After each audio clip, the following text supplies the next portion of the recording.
मैंने आपको बहुत शुरू से फॉलो किया है, तो थैंक यू सो मच मुझे इनवाइट करने के लिए। लोगों ने कहा कि सिविल में मतलब क्या काम है लड़की का, पर फिर भी मेरे मम्मी पापा ने कहा कि ठीक है, जो तुम्हें लेना है वो लो और उसके बाद अपॉर्चुनिटीज़ तो एक्सप्लोर कर ही लोगे। उनका कॉन्फिडेंस था कि अपना रास्ता खुद बना लेगी। वो कहावत है ना कि इंजीनियर सब कुछ कर सकते हैं। पहले लड़कियाँ इंजीनियरिंग ही नहीं करती थी, तो फिर सिविल कहाँ से आएगा। मैं राजस्थान से हूँ, मुझे पता था कि वो कलेक्टर सर क्या कर रहे हैं, कैसे वो डिलीवरी कर रहे हैं। मुझे लगा हाँ, लाइफ्स को तो छू सकता है अगर करना हो तो। सोसाइटी के प्रेशर में आके नई तैयारी करनी चाहिए, खुद से लगे करनी है करो, अदरवाइज आधे अधूरे मन से तो वैसे भी पैसा वेस्ट, टाइम वेस्ट। मैंने खुद फेस किया है कि 1 साल के बाद जॉब के मैं प्रिपरेशन स्टार्ट करूँ, 2 साल के बाद करूँ, कब करूँ, क्योंकि आप एक लूप में फंस जाते हैं। फिर तो इंस्पिरेशन तो सर हर जगह से ही आती है। बाकी आपने बचपन से इतना फेम दिया है पोस्ट को भी, तो सबको पता है कि हाँ कर सकते हैं। जॉब छोड़ना बहुत ही एक रिस्की काम था। IT से अच्छे खासे पैकेज से अगर आप छोड़ते हैं और as a middle class family, तो आप पे बहुत प्रेशर होता है। कौन देख रहा है, दोनों के घर पे अपनी अपनी कॉपी है, रद्दी में जानी है, कौन देख रहा है। तो हमने लिखा और हमने वो 8-10 दिन में सर कंटेंट भी आ गया और जो आपने पढ़ा है वो रिटेन भी ज़्यादा होने लग गया। मेरी ज़िंदगी की सबसे बड़ी हर्डल यही थी कि UPSC मेंस, कि UPSC का इंटरव्यू मतलब 5 बहुत सीनियर लोग बैठे हैं, आपसे दबादब क्वेश्चंस पूछ रहे हैं। हो सकता है कि ऐसा हो और उसकी वजह से शायद मैंने 2023 में मेरे ऑप्शनल में 250 से 270 होते और रैंक होती। नमस्कार दोस्तों, आज हमारे साथ काफ़ी इंस्पायरिंग पर्सनैलिटी मौजूद हैं। रेखा की इस बार CSE 2024 में 176 रैंक आई है। रेखा ने 2022 में ओनली IAS का फाउंडेशन बैच ज्वाइन किया था। आज हम बहुत सारी ऐसी डिस्कशन करेंगे जो खास करके वो एस्पायरेंट्स जिन्होंने या तो तैयारी स्टार्ट कर दी है या फिर करने वाले हैं, तो उनको इस कन्वर्सेशन से, इस इंटरेक्शन से काफ़ी ज़्यादा फ़ायदा होगा। रेखा, सबसे पहले बहुत बहुत कांग्रेचुलेशंस आपको 176 रैंक। धन्यवाद सर। धन्यवाद तो पूरी only IAS team, PW only IAS team का भी, जिन्होंने मुझे इनवाइट किया, प्लस स्पेशली आपका। मैंने आपको बहुत शुरू से फॉलो किया है, तो थैंक यू सो मच मुझे इनवाइट करने के लिए। कहाँ से हो आप? सर मैं सीकर राजस्थान से हूँ। और स्कूलिंग वगैरह आपकी सीकर में हुई? जी, मेरी पूरी स्कूलिंग सीकर से हुई। और बचपन में कैसे थे आप पढ़ाई में? सर बचपन में मैं कहूँगी कि ठीक ठाक ही थी। परसेंटेज वाइज तो बहुत अच्छे थे। मैं बहुत ही स्टडियस थी और कि पढ़ाई जितना करती थी उतना तो कर ही लेती थी। उस ऊपर से थोड़ा बहुत खेलना कूदना भी था बचपन में, 12th तक। तो फिर आपने +1 +2 में नॉन मेडिकल लिया? यस सर, मैंने मैथ लिया और मैंने JEE का फाउंडेशन कोर्स भी ज्वाइन किया 11th-12th के लिए, ताकि मैं IIT NIT में किसी में भी 12th के साथ चली जाऊँ। और फॉर्चुनेटली 12th में मेरे को MNIT जयपुर मिल गया, तो मैंने सिविल इंजीनियरिंग में अपनी ग्रेजुएशन 2020 में कंप्लीट की। सिविल में आपने लिया, आमतौर पे वैसे लड़कियां सिविल में कम जाती है शायद, है ना? जी सर। तो सबसे पहली बात तो सर JEE की रैंकिंग के अकॉर्डिंग आपको ब्रांच मिलती है, बट लोगों ने कहा कि सिविल में मतलब क्या काम है लड़की का। पर फिर भी मेरे मम्मी पापा ने कहा कि ठीक है, जो तुम्हें लेना है वो लो और उसके बाद अपॉर्चुनिटीज़ तो एक्सप्लोर कर ही लोगे। उनका कॉन्फिडेंस था कि अपना रास्ता खुद बना लेगी, तो बस उसी चक्कर में मैंने लिया और फिर उसके बाद हो गया सब सेटल। और पहले लड़कियाँ इंजीनियरिंग ही नहीं करती थी, तो फिर सिविल कहाँ से आएगा। वो वाली चीज़ है सर। और मेरे पेरेंट्स को नहीं पता था कि सिविल क्या है, ये क्या है। उन्होंने मुझे फ्रीडम दी और मैंने चूज़ कर लिया कि अपन ब्रांच लेते हैं, हम देख लेंगे फिर जो है। मैं रिलेट इसलिए कर पा रहा हूँ क्योंकि मैंने खुद इलेक्ट्रॉनिक्स से बीटेक किया था और TCS में जॉब किया। सर मुझे पता है आपकी जर्नी। फिर आपने मतलब इनकम टैक्स में काम किया, फिर आप प्रिवेंटिव ऑफिसर कस्टम्स में करेक्ट। तो वो कहावत है ना कि इंजीनियर सब कुछ कर सकते हैं। आपने सिविल से बीटेक किया जी, और आपने शायद फिर उसके बाद डेलोइट में जॉब किया था? जी सर। हाँ। उसके बाद फिर UPSC कैसे?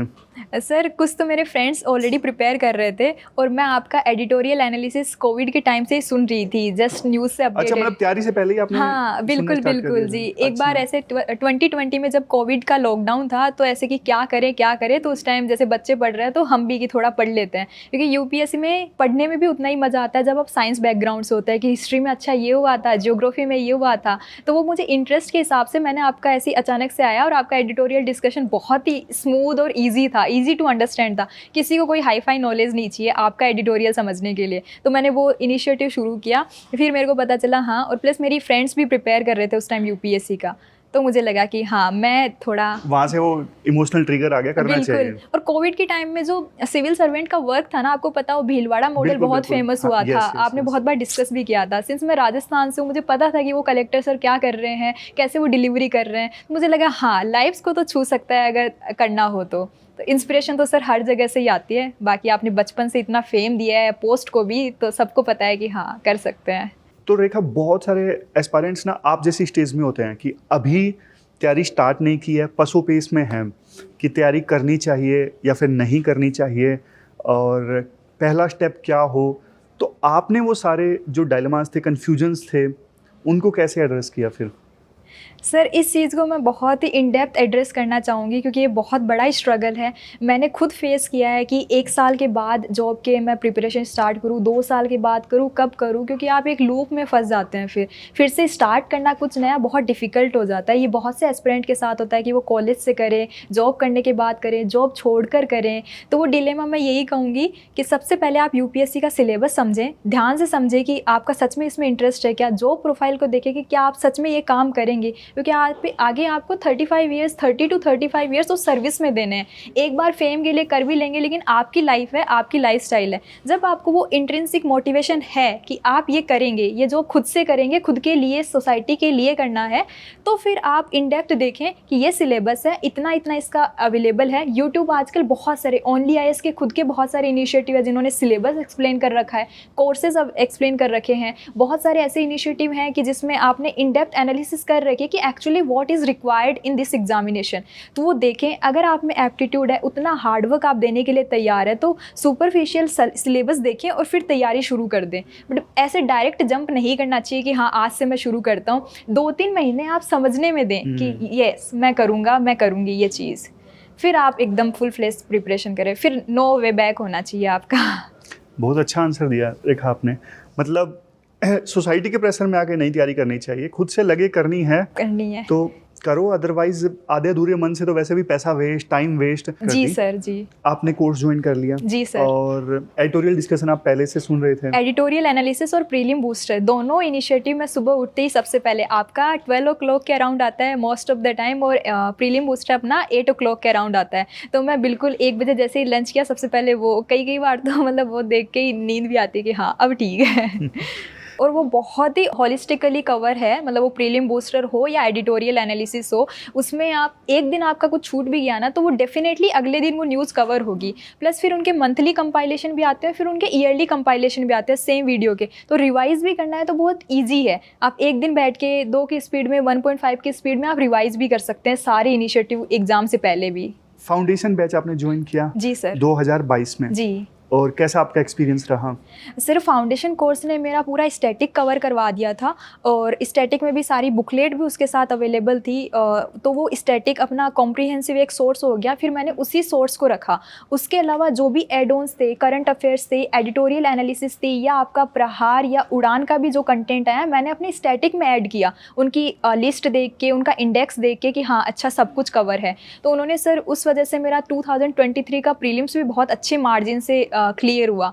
उस टाइम पेपर भी टफ आया था। आपका फर्स्ट प्री था? हाँ वो मेरा सर फर्स्ट प्री मैंने एक बार 2022 में भी दिया था, जस्ट जैसे मैंने कहा था वो एनालिसिस में कि सच चेक करने के लिए कि सच में मेरे को ये एफर्ट देना है कि नहीं, क्योंकि जॉब छोड़ना बहुत ही एक रिस्की काम था। आईटी से अच्छे खासे पैकेज से अगर आप छोड़ते हैं और as a middle class family, तो आप पे बहुत प्रेशर होता है कि आप सेटल्ड तो थे ही, मतलब बहुत से लोग कहते हैं। सच में बहुत प्रेशर होता है। मैंने जब कस्टम्स की जॉब छोड़ी थी, मुझे बोल रहे थे कि अरे तुम पागल वागल हो गया, मतलब गवर्नमेंट जॉब कौन छोड़ता है। बिल्कुल बिल्कुल सर, बिल्कुल है, ये माइंडसेट है। तो अच्छी जॉब छोड़ना भी एक प्रेशर था, इसलिए मैंने देखा कि उस एग्ज़ाम में मैं क्या उस हिसाब से मेरा एप्टीट्यूड भी है कि नहीं है। सर वो एक सेफ साइड खेलने के लिए ही था, तो वो एनालिसिस ज़रूरी है, चाहे कोर्स ज्वाइन करने से पहले हो, चाहे एग्जामिनेशन के लिए हो, चाहे किसी भी फील्ड में जाओ। और रेखा एक चीज़, जैसे ऑप्शनल आपने प्री के बाद उठाया? नहीं सर, पहले मैंने डिसाइड पहले कर लिया था, क्योंकि वो तो सर प्री में फॉर्म में फिल करना होता है ना।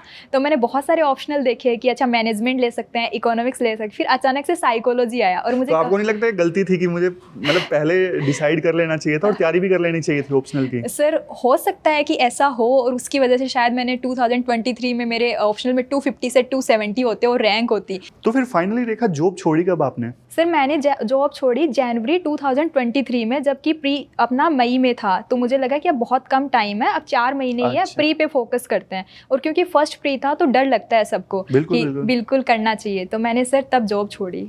23 में प्री हो गया, आपने ऑप्शनल बाद में किया? जी सर। और कैसे रहे वो 3-4 महीने 23 में, जब आपको मेंस तैयारी करनी है, तो किन चीज़ों पे फोकस किया उस समय आपने? सर वो क्या कमी रह गई? प्रिपरेशन बहुत ही ओवरवेलमिंग था कि कैसे करें, इतना सारा सिलेबस है। प्लस सच बताऊं सर, मेंस की इतनी ज़्यादा उस टाइम अंडरस्टैंडिंग थी नहीं, और जिसने कभी टेस्ट नहीं लिखे, जिसने कभी आंसर नहीं लिखा, उसको लगता है कि मैं हर क्वेश्चन का आंसर शुरू का इंट्रो क्या होगा, कंक्लूजन क्या होगा, कंटेंट क्या होगा। और प्लस इतने सारे नए सब्जेक्ट भी, जैसे गवर्नेंस, सोशल जस्टिस, ये हम नहीं पढ़ते हैं। एथिक्स खुद में भी, ऑप्शनल खुद में भी, एसए भी, तो बहुत ओवरवेलमिंग था। लेकिन एक तो मैं अपने क्रेडिट अपनी दोस्त को भी देना चाहूँगी, वो पहले से प्रिपेयर कर रही थी और उस टाइम वो भी अटैम्प्ट दे रही थी। तो हम दोनों ने शाम को 2-2 घंटे डिस्कस किया कि अच्छा इसका ऐसे लिख सकते हैं। तो ब्रेन स्टॉर्मिंग वाला पार्ट, और एक और सर ने एक अपना मेंस इनिशिएटिव था, उन्होंने भी बहुत हेल्प की।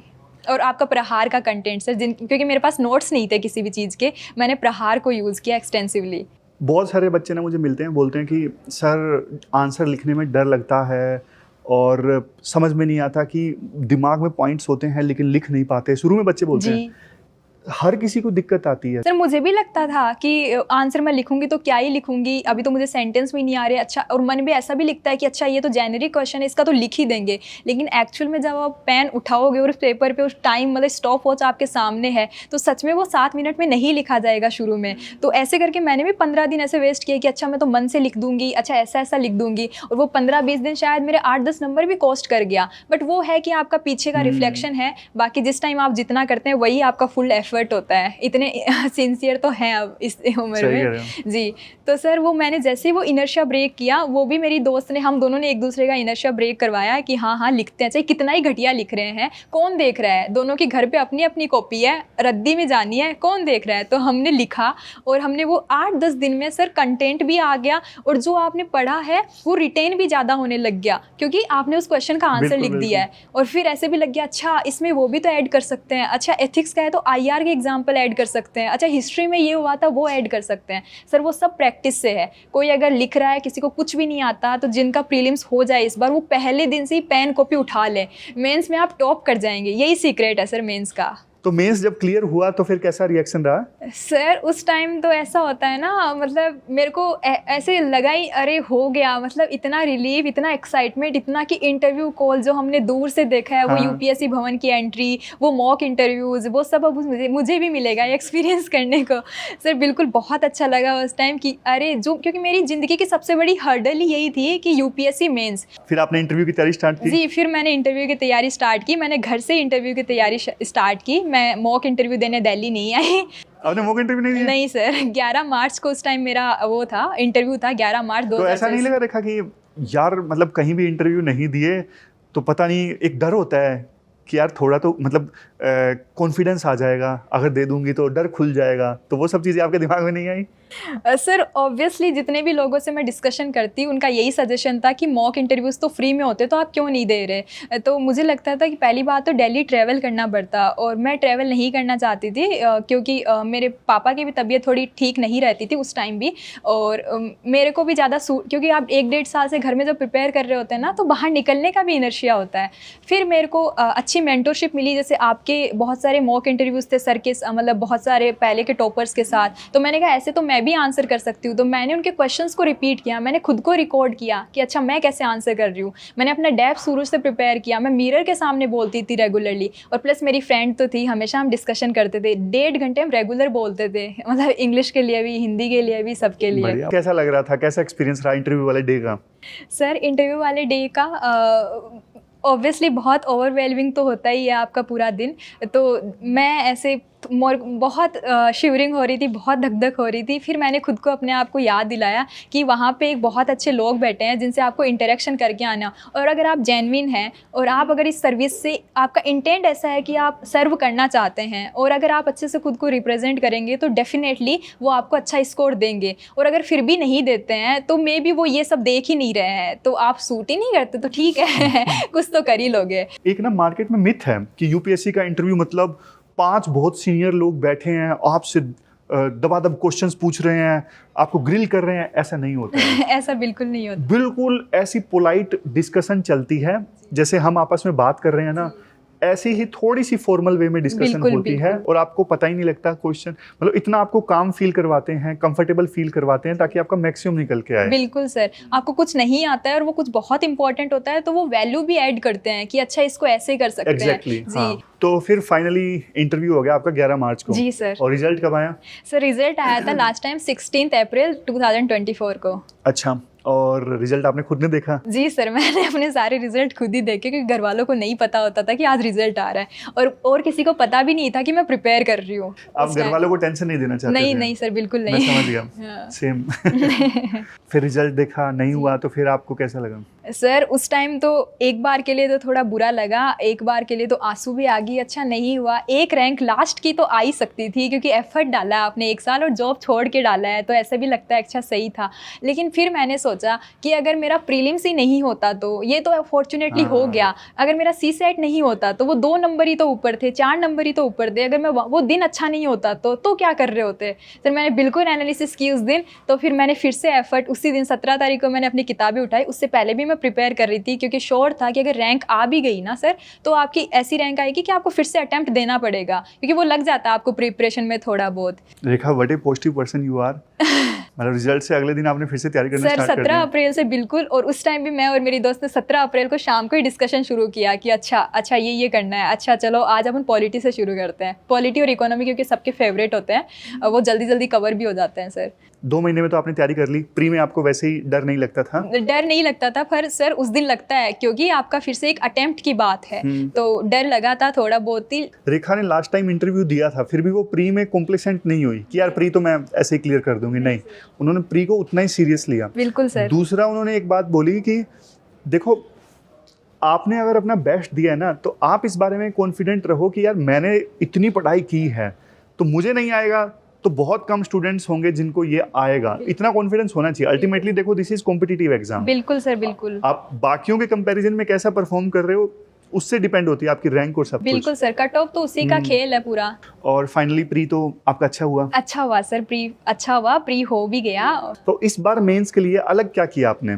सर अलग मैंने ये किया कि इस बार मैंने 2-3 दिन पूरा सिलेबस एकदम कंसोलिडेट किया क्योंकि 2 महीने से छूट गई थी प्रिपरेशन, और मैंने शुरू से ही आंसर राइटिंग शुरू कर दी थी इस बार कि अब कितना वेट करेंगे, अब तो पता ही है सब कुछ। तो मैंने ऑप्शनल के भी ऐसे कोचिंग नहीं ली थी, तो मैंने ऑप्शनल का 2022 का पेपर उठाया और 3 घंटे बैठ के लिख लिया, पेपर 1 लिख लिया, मतलब 5-7 दिन बाद में। ऐसे ही मैंने एथिक्स के और उठाए और मैंने हर दिन 500 क्वेश्चन लिख लिए। अगर नहीं भी लिखा तो मैंने बिल्कुल स्ट्रक्चर बनाया और वो कॉपी पे लिख के बनाया, मन में नहीं बनाया कि अच्छा ये कर देंगे, नहीं, वो क्योंकि वर्डिंग नहीं आती अगर आप नहीं लिखते हैं तो। आप बेसिक डेमोक्रेसी की स्पेलिंग भी गलत लिख देंगे अगर आप नहीं लिखते हैं, तो वो प्रैक्टिस का ही पूरा है। तो मेंस कैसे हुए? सर मेंस अच्छा था। एथिक्स का पेपर इस बार थोड़ा अजीब सा था, उसमें जीएस टाइप के आंसर्स थे तो उसको देख के लगा कि वो शायद उतना अच्छा नहीं गया है, बट GS3, GS2, GS1 वो ऐसे लग रहा था कि बहुत ही अच्छे गए हैं। और ऑप्शनल भी साइकोलॉजी था, उसका पेपर भी बहुत शानदार आया था, तो मुझे लगा कि मेंस अच्छा हुआ। बस एथिक्स में थोड़ा हो सकता है इधर उधर हो, वो भी पेपर के नेचर के कारण, प्रिपरेशन का कोई ज़्यादा उसमें नहीं था। तो इंटरव्यू के लिए कुछ अलग किया या फिर जो पिछली बार किया सर था? जो पिछली, क्योंकि मेरा इंटरव्यू का स्कोर पिछली बार अच्छा था तो मुझे लगा कि 173 स्कोर था सर, तो मुझे लगा उसमें 10 नंबर भी एक्स्ट्रा होते हैं और वो प्रैक्टिस से आ जाएंगे, मुझे ऐसा लगा, क्योंकि आप थोड़ा और फ्लुएंट होते हैं, थोड़ा और अच्छे से प्रेजेंट करते हैं तो उसका डेफिनेटली इफेक्ट पड़ता है बोर्ड पे। तो मैंने फिर से वही प्रिपरेशन की और इस बार मेरा 3 मार्च को इंटरव्यू था, घर से ही प्रिपेयर किया और फिर वो हो गया। रिजल्ट वाले दिन क्या हुआ? तो मैंने सबसे पहले तो घर पे जाके मम्मी से डिस्कस किया कि मम्मी अगर इस बार भी नहीं हुआ ना तो मैं कोई जॉब ज्वाइन कर लूँगी और अटेम्प्ट फिर से दे लूँगी, इसमें कोई निराश होने वाली बात नहीं है। तो मम्मी को लगा कि रिजल्ट आ गया है और इसलिए ये सब डिस्कस कर रही है, तो बोला नहीं हुआ क्या बेटा इस बार? मैंने कहा नहीं मम्मी ऐसा नहीं है, अभी आया नहीं है, पर मैं बता रही हूँ कि इतना प्रेशर लेने वाली बात नहीं है। तो बोला ठीक है कोई बात नहीं, तेरी मेहनत में कोई कमी नहीं है। उन्होंने मुझे एश्योरेंस दिया और मैंने भी कहा मम्मी नहीं आपके सामने ही है। तो फिर उसके बाद जैसे ही एक 154 पे सर वो PDF आई थी टेलीग्राम पे, मैंने अचानक वो खोली, मैं ऊपर से नीचे गई, मैंने कहा नाम से तो नहीं दिख रहा। फिर मैं मेरा रोल नंबर में 048 थे, तो 048 ऐसे मुझे एक जगह दिखा। मैंने कहा यार इतना तो किसी से और कोइंसिडेंट नहीं होता। मेरे को थोड़ी सी सांस में सांस आई, मैंने देखा 048 और 7 मैंने ऐसे, फिर आगे नाम देखा और मेरा नाम क्योंकि सरनेम की वजह से बहुत यूनिक है तो वो अकेला ही नाम था, तो मैंने कहा रेखा है। फिर मैं रैंक पे गई, फिर मेरे को बिलीव नहीं हुआ सर, क्योंकि मैं अंडर 400 अंडर 500 की रैंक भी आई तो ऐसी आएगी और फिर आप मतलब वही IAS मिल जाएगा, अटेम्प्ट फिर से नहीं देना पड़ेगा, वो सिनेरियो सारे आपने इमेजिन कर रखे होते हैं। बट जैसे ही मैंने 176 देखा, मेरी एक्सपेक्टेशन से काफ़ी अबोव थी, क्योंकि आप सिर्फ लिस्ट में नाम एक्सपेक्ट करते हैं। पेरेंट्स का रिएक्शन? सर उस टाइम मम्मी मेरे पास थी, तो मैंने मम्मी से जाके मम्मी मेरा हो गया, मम्मी मेरा हो गया, तो बोले हो गया। फिर मैं फिर से दूसरी PDF में चेक कर रही हूँ कि सच में हो गया। फिर उसके बाद मेरे आंसू आ गए कि सच में मेरा हो गया। तो मम्मी को लगा कि फेक तो नहीं है, ये रो इसलिए रही है कि इसका नहीं हुआ। मैंने कहा नहीं इसलिए रो रही हूँ कि हो गया। फिर मम्मी बहुत खुश हुई। पापा उस टाइम पास में नहीं थे, हमने पापा को कॉल किया, पापा हो गया, तो पापा हाथों हाथ आए। फिर मेरे भाई, कोई भी पास में नहीं था, मैंने सबको कॉल किया, भाई बहन को, सबको। फिर सबका ऐसे रिएक्शन हुआ कि अरे हो गया। फिर कहा रैंक बोल इतनी अच्छी रैंक। मैंने कहा रेखा आपका रूटीन कैसे रहता था? जैसे कुछ स्टूडेंट्स ऐसे होते हैं सुबह पढ़ना पसंद करते हैं, कुछ इवनिंग में, आप टाइम को कैसे मैनेज करते थे? सर मैं तो अर्ली पर्सन हूँ, मैं तो 5 बजे 6 बजे 7 बजे अपना दिन शुरू कर देती थी। गर्मी होती है तो 5:30 उठ के अपना शेड्यूल कि हाँ जैसे भी 7 बजे नाश्ता करके एकदम बैठ गई पढ़ाई पे। और वैसा मैं अर्ली पर्सन हूँ, रात के 9-10 बजे या 8 बजे बाद भी मेरा दिमाग नहीं चलता। तो फिर मैं और हमेशा, क्योंकि मैं फुल टाइम प्रिपेयर कर रही थी, तो मैं 8 से 10 घंटे तो मिनिमम देती थी। 8 से 10 घंटे मेरा रेगुलर था। अगर कहीं जाना भी है तो भी मैं 2 की स्पीड में कोई वीडियो कंप्लीट करूँ, और वो क्लॉक आवर्स होने चाहिए आपके कंप्लीट। ऐसा इसलिए भी क्योंकि आपको अच्छा फील होता है। जिस दिन आपने नहीं पढ़ाई की है ना, उस दिन आप चाहे कुछ भी कर लो, आपको बिल्कुल अच्छा फील नहीं होगा। मेरे को तो नहीं होता था कि अच्छा आज ये नहीं किया। जैसे आजकल इतनी सारी डिस्ट्रैक्शंस हैं और मोबाइल फ़ोन है, इंस्टाग्राम है, तो आप कैसे इन सब को अवॉइड कर पाए? सर मेरा फेसबुक इंस्टाग्राम पे कोई चैनल नहीं है। वो इसलिए नहीं है क्योंकि उनको मैनेज करना बहुत डिफ़िकल्ट है। आपके पास फ्रेंड रिक्वेस्ट आएंगी, फिर उनको आप एक्सेप्ट करोगे, फिर उसके बाद आप पोस्ट डालोगे तो उस पर लाइक्स देखोगे, शेयर देखोगे, कितने लोगों ने कमेंट किया वो देखोगे। तो मुझे ये बहुत ही ऐसे टीडियस टास्क लगता था, इसलिए मेरा कोई अकाउंट नहीं था। प्लस मैं बहुत ही प्राइवेट पर्सन हूँ, तो मैं वैसे भी कोई अकाउंट, मेरे पास व्हाट्सअप था इसलिए कि क्लोज कॉन्टैक्ट में रहे, कोई कुछ भेज रहा है, और टेलीग्राम था। लेकिन अगर आप IAS बनते हो तो कौन से सब्जेक्ट्स पे आप फोकस करना चाहोगे, कि मतलब इन एरियाज़ में आप पर्सनली दिल से काम करना चाहते हो? सर बिल्कुल, सबसे पहले तो मुझे लगता है कि जैसे हम बहुत बार डिस्कस करते हैं कि कोई भी सेगमेंट हो, पॉलिसी हर कोई बहुत अच्छी है, बट चैलेंज आता है आपका इम्प्लीमेंटेशन में, कि डिस्ट्रिक्ट में है फिर भी सिटीजन्स का इन्वॉल्वमेंट नहीं है, उन्हें पता ही नहीं है कि उनके लिए क्या स्कीम है। तो जैसे पर्टिकुलर एस्पेक्ट तो आपके ये हो गए, जो पॉवर्टी वाला सेक्शन है, कि उनको सारी स्कीम कैसे आप पहुँचा दे। उनका चाहिए एक्टिव, जैसे होता है ना एक्टिव पार्टिसिपेशन, पहले से सर्टिफिकेट बना दो, प्रोएक्टिव ऐसे कैंप लगा दो ताकि सबका रजिस्ट्रेशन हो। विमेन का है तो उनका ट्रेनिंग के लिए, उनकी इकोनॉमिक एम्पावरमेंट के लिए। सिर्फ पढ़ लिख सब लेती हैं, बट जब तक फाइनेंशियली कोई कैपेबल नहीं होता तो कोई किसी की सुनता नहीं है। तो इस प्रकार से देखो, ये थी रेखा के साथ में इंटरेक्शन, जिनकी 176 रैंक इस बार आई, और काफ़ी अच्छा लगा रेखा से बात करके, काफ़ी अच्छा लगा, काफ़ी मैच्योर उनके आंसर्स हैं।